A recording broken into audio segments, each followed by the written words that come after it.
Morning, you guys. Well, the project affects the Warwick Boulevard corridor that runs all the way from Boxley Boulevard up towards Enterprise Drive. Now, city leaders say the goal of the revitalization is to rebuild that area and the neighborhoods, bringing in new business to that neighborhood. Now, if things go as planned, City Council would adopt a comprehensive plan by August or September.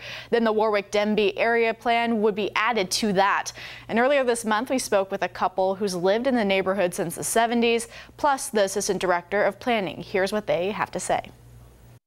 We have some opportunities for infill development, possibly redevelopment, but more looking at what we can do with what's already there. They need to redevelop and bring in some more businesses. And the public meeting runs from 6 to 8 tonight. You can share your thoughts with the city at Passage Middle School in Newport News. Megan Shin, 13 News Now.